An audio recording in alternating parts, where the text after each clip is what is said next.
Amar Singh Chamkila movie ఇప్పుడే నెట్ఫ్లిక్స్లో చూశాను. యాక్చువల్లీ వీళ్ళ రియల్ స్టోరీ ఏంటి, రియల్ థింగ్స్ ఏమి, ఇవేమీ నాకు తెలియదు. అన్ఎక్స్పెక్టెడ్ అనే చెప్పొచ్చు.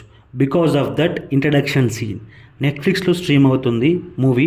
రియల్లీ ఇట్స్ చమ్కీలాని బాగుంది గాయస్ మూవీ. నాకు ఇంకా క్లియర్గా చెప్పాలంటే ఇంతియాజ్ అలీ బ్యాక్ అని చెప్పొచ్చు. ఆల్ డిపార్ట్మెంట్స్ ఫుల్ ఫ్లెజ్డ్గా వర్క్ చేశారనే feeling, from writing to editing everything. ఈ సినిమా 80s టైంలో ఫేమస్ సింగర్ అయిన చమ్కీలా యొక్క బయోపిక్. డబుల్ మీనింగ్ సాంగ్స్తో చాలా ఫేమస్ అయ్యాడు అతను. ఎంతలా అంటే ఫారెన్లో కూడా షోస్ చేసే అంతలా. అలాంటి పర్సన్ యొక్క life from zero to rise, fall again rise.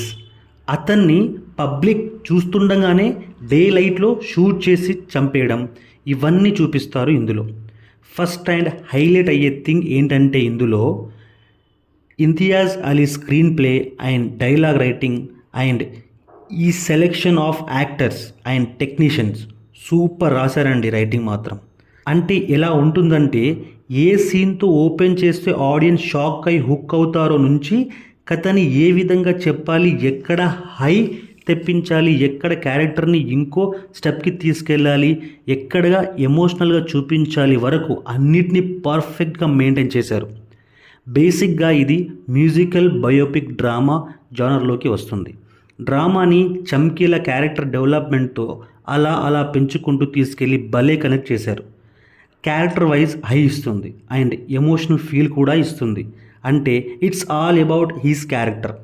నేను ఎందుకు వేరే వాళ్ళ కోసం వెనుకకు వెళ్ళాలి, అందరూ ఇవే చాటుగా మాట్లాడతారు, నేను అవే పాటల కింద పాడుతున్నా, నా ప్రేక్షకుల కోసమే నేను, సొసైటీ లేదు, స్కూల్ పాటలు లేదు, ఆడియన్స్కి ఎంటర్టైన్మెంట్ ఇవ్వడమే నాకు ముఖ్యం, వాళ్లకు కావాల్సిందే నేను ఇస్తా అనే క్యారెక్టర్ భలే ఉంది. తన లైఫ్ జర్నీ ఒక రకంగా సినిమా వైజ్ రిఫ్రెషింగ్గా ఉందని చెప్తాను.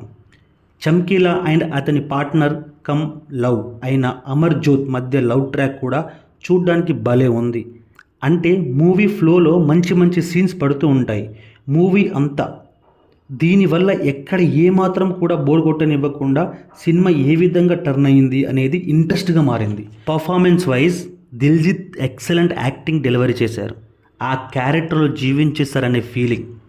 ప్రణితిత్ నుంచి రిమైనింగ్ అందరూ కూడా బాగానే చేశారు. మ్యూజిక్ గురించి మాట్లాడితే రెహమాన్ సార్ కుమ్మేశారు. బీజిఎం కానీ సాంగ్స్ కానీ అన్నీ. ఇంకొకటి ఎగ్జాక్ట్ టైం తెలియదు కానీ 1 hour 16 minutes దగ్గర అనుకుంటా నాకు Rahman one of the masterpiece album అయిన రాక్ స్టార్ మూవీలోని ఒక మ్యూజిక్ ర్యాండమ్ అలా వచ్చి వెళ్ళిన ఫీలింగ్ సడన్గా హై ఇచ్చింది. ఆ పర్టిక్యులర్ అండ్ బీట్ అయితే ఈరోజు రాక్ స్టార్ సాంగ్ లూప్ మోడ్లో పెట్టి వినేయాల్సిందే. ఫైనల్లీ ఒక మంచి biopic movie, different and feel ఉంటుంది, చూసేయండి. అయితే వాళ్ళ సాంగ్స్ పాడే టైంలో సబ్ టైటిల్స్ కొంచెం చూసుకోండి, అప్పుడు మెయిన్ పాయింట్ మీకు అర్థమవుతుంది. రిమైనింగ్ చోట్ల అక్కర్లేదు. Streaming in Telugu on Netflix. So ఇది మరి ది వింకిల్ అమర్ సింగ్ చమ్కీలా మూవీ రివ్యూ. సినిమా చూస్తే మీ ఒపీనియన్ కింద కామెంట్ చేయండి. నచ్చితే లైక్ చేయండి, షేర్ చేయండి, సబ్స్క్రైబ్ చేసుకోండి. జై హింద్.